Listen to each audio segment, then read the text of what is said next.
आलो एकदाच घरी. काय झालं ना तुझ्या मनासारखं? अरे इथे आम्ही सगळे तुझी काळजी घ्यायला. आता बघ कसा पटापट रिकव्हर होशील. पण घरी आल्यावर खरंच बरं वाटतंय. हो ना. मग तू घरी आलास, मनू घरी आली. खूप काळजी वाटायची रे तुमची. आता कसं घर अगदी भरल्यासारखं वाटतंय. खूप छान वाटतंय. आराम कर. मनू तू इथेच बसून राहा त्याच्या जवळ. घरातलं सगळं मी बघेन. तू काही काळजी करू नकोस. त्याला काय हवं नको ते बघ. आणि काही हवं असेल तर हाक मार मला.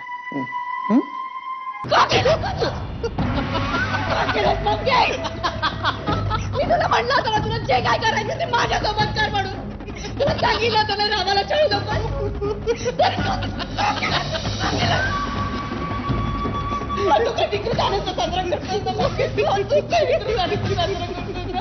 एक दिवस तुला रडायला लागेल, लक्षात ठेव.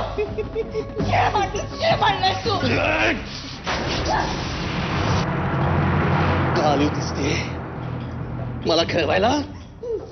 मला फसवण्याचा डाव होता ना तुझा या आकाशचा. या घरात राहून काय गोळा करणार होतीस तू?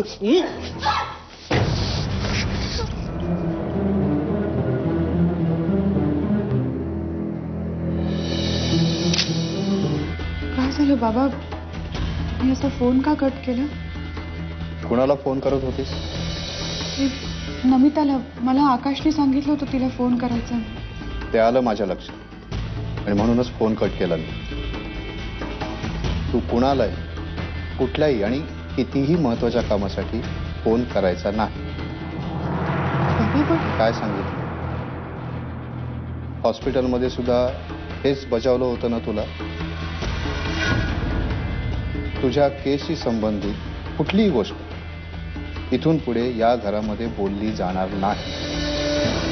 हा बोला धर्माधिकारी साहेब. कुठे आहात तुम्ही? मी घरीच आहे. आत्ताच्या आत्ता येऊन भेटा मला. काय झालं साहेब? काही प्रॉब्लेम? फार मोठा प्रॉब्लेम झालेला आहे आणि त्याला जबाबदार मीच आहे.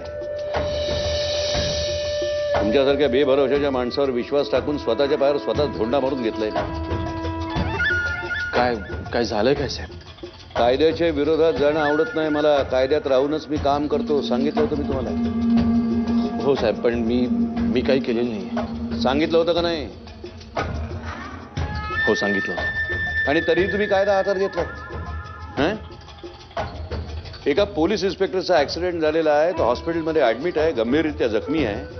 आणि मुख्य म्हणजे तो या केसशी रिलेटेड आहे. अहो, आपल्या अब्रूची लक्तरं वेशीवर टांगण्यासाठी मीडियाला हे एवढं पुरेसं असतं. नाही पण वकील साहेब, मी काही केलेलं नाहीये. कोण कधी काय करतं, काय करू शकतं याचे अंदाज मला बांधता येतात मिस्टर मंगेश.